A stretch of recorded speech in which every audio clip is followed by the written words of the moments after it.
The following podcast was produced in-house for KQEK.com.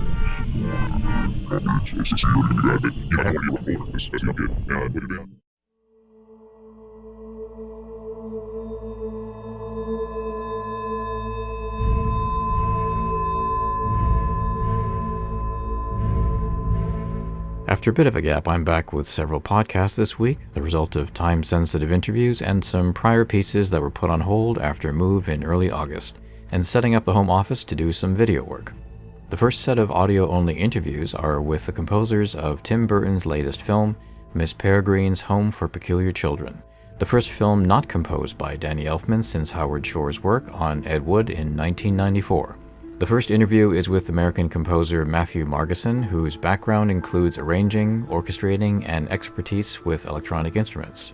His recent solo credits include Eddie the Eagle, Kingsman, and Kick-Ass 2, and in our discussion we touch upon the score's lightness, working with Burton, collaborating with Mike Higham, and more. My original intention was to edit comments by Margeson and Higham into a single Q&A, but it seemed unfair to reduce their thoughts to short statements, so I've chosen to split the podcast into two halves, respecting their words. Additionally, there's a second interview with Higham that will follow at a later date, in which we discuss his extensive background as a music editor. So let's move on to Matthew Margeson and his thoughts on Miss Peregrine's Home for Peculiar Children, whose soundtrack CD is being released by the venerable La La Land Records on October 14th.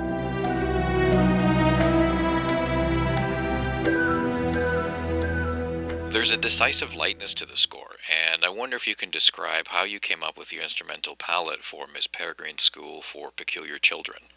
When we first started kind of sketching things out, it was quite obvious that it was going to be, somewhat of an orchestral score. And, to represent the peculiar children, I think, we had always talked about using some synthetic elements, but things that were just a bit odd, a bit quirky.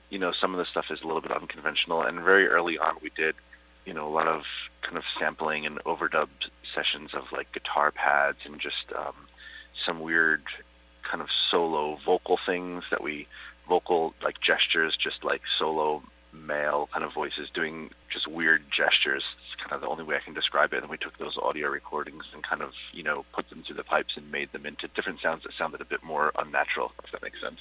Well, I also find that it's a score that has some interesting contrasts in it, and where the colors, like the instrumental colors to me, seem grounded to a child's view. And I just wondered if that was part of the design as well. Yeah, as far as the story goes, Tim had always very early discussions about how the movie unravels and how we go on this journey with our protagonist, Jake. At the beginning of our conversations with Tim, there was definitely reference to really childlike, almost lullaby-esque sounds and tempos and meter and how themes would be developed. And so I think that was kind of always in the back of Mike and my minds as well. If the whole thing started off as a bit of a lullaby with some oddities in it and then just kind of kept getting bigger and weirder as we progressed through the film. I think what really stands out to me, though, is the colors for the score, because nothing is overpowering, nothing is overbearing. It's all very delicate. The movie, especially I'd say at least the first half of the movie, is very subtle, and it's a very patient exposition of the story. Everything kind of moves very minimally at the beginning, and then the story kind of keeps opening up as you progress through the narrative. So I think definitely, it's a really good observation that there is a bit of delicacy and patience and subtlety throughout the beginning of the score, especially. Tim Burton has had a long relationship with Danny Elfman, and obviously there's a particular sound that I think he likes to have. But I wonder how, in communicating with both yourself, with Michael, and with Mr. Burton, how were we able to sort of distance things from Elfman, or in fact, was there a conscious decision that, nope, you guys have your own voice, I want you to do something very different this time?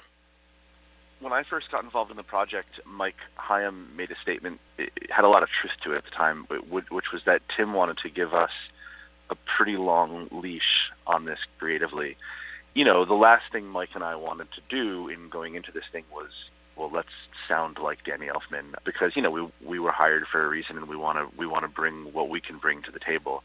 There were, throughout the course of the project, A couple, but it wasn't a constant topic of communication.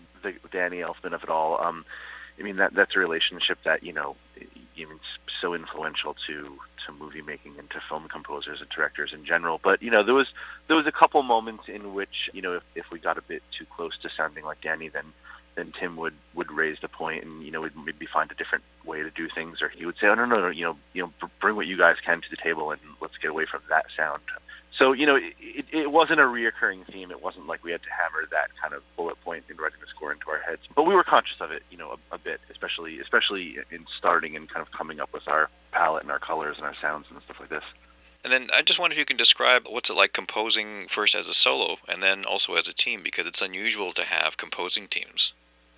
Yeah, and that's something that just through the series of odd events like that, I've done that a bit in my career now. I've done a couple of scores with Henry Jackman as a co-write.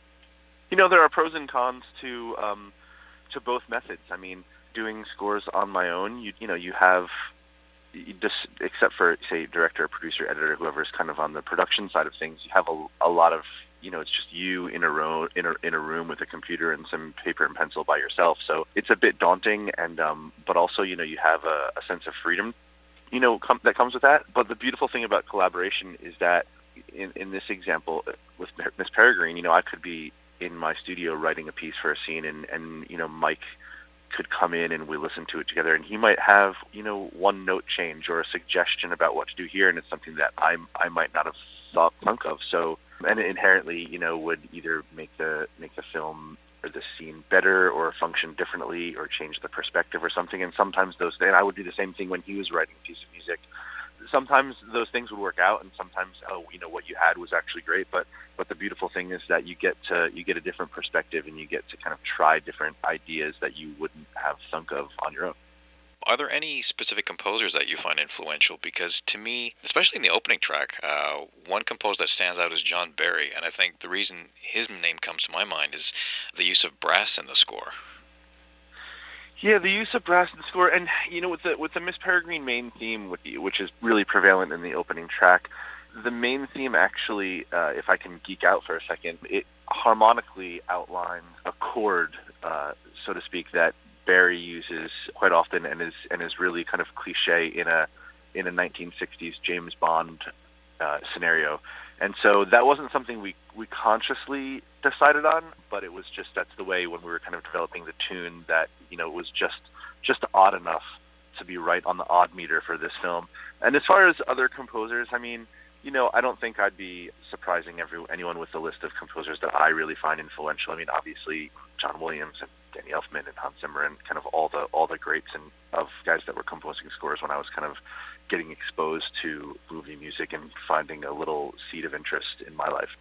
In terms of like I guess you could say the Barry-esque elements of the score, I think one quality that kind of stands out with Barry's music, and I think maybe a little bit of that is in the Peregrine score as well, is that when there's danger, it's not something that approaches rapidly. The way that I kind of see it is it's like you're looking at a storm cloud from a distance, and very deceptively you think, well, it's still got quite a bit of a distance, so we're safe.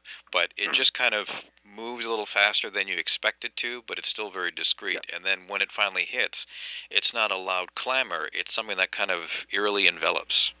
The main villain, played by Samuel Jackson in the movie, is called the Baron, and he's not necessarily a villain that is attacking you with aggression. He kind of moves slowly, and so there has to be this sense of this very big, slow machine like coming towards you, and no matter what you do to try to get away, it's kind of always there, lurking in the shadows.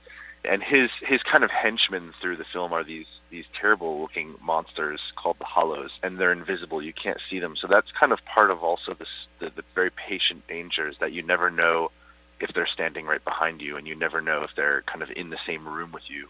When we were coming up with this, the baddie music for the film, which took quite a while until we landed on what we did, and Tim really reacted well to it. There's definitely inherent patience, I think is the best way you can describe it. There's this, just like I said, like this machine that's coming to get you no matter what.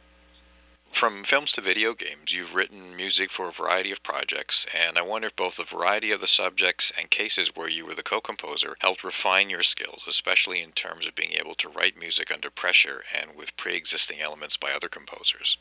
Yeah, I think that goes along with the territory of doing a co-composing project. I don't think it's as simple as saying, well, you only have to do half the work, because it never ends up that way. But I think that with a collaboration, there's an artistic element to coming up, say, with a theme or with an idea, but then there's also a whole entire different, method of writing and using a different part of your brain, actually, where, when you're given material or someone else comes up with a theme and now you want to take that and actually adapt it in a certain way or rearrange it or play it backwards or flip it upside down or reharmonize it. I mean, that sometimes can be just as challenging as writing a good tune. So, I think in my career, I would say I really love both situations. I really love being able to have absolute free reign, and there's a freedom that comes along with that. But then having the opportunity to kind of bash heads with someone and bounce ideas off of the other person is also really, really rewarding, because sometimes you're given a theme or a motif or musical idea that you would never have thunk of, and now, there's a different part of my brain that's saying, what can I do with this? How can I mangle and twist this up and come with my own variation on this? So I think both are rather rewarding in their own right.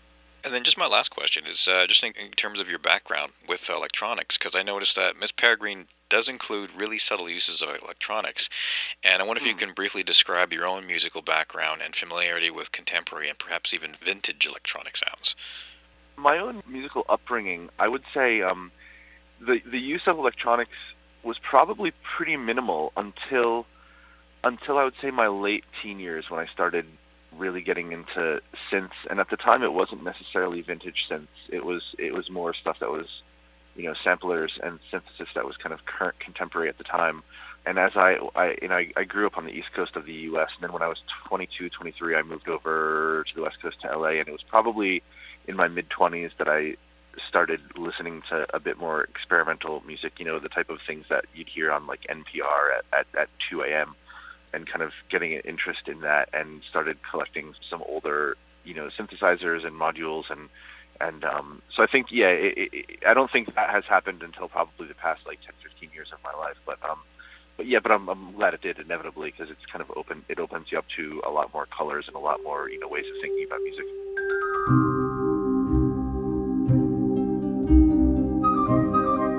Special thanks to Matthew Margeson for discussing his work with Mike Higham, and Masha Gerber at Costa Communications for facilitating the interviews.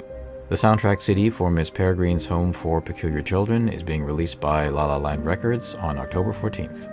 To hear co-composer Mike Higham discuss Miss Peregrine, please visit KQEK.com's iTunes, Libsyn, or YouTube channels. You can also follow KQEK.com's reviews and interviews via our Facebook page and Twitter updates via mondomark_KQEK. This podcast was produced by Big Head Amusements and is copyrighted 2016 by Mark R. Hassan.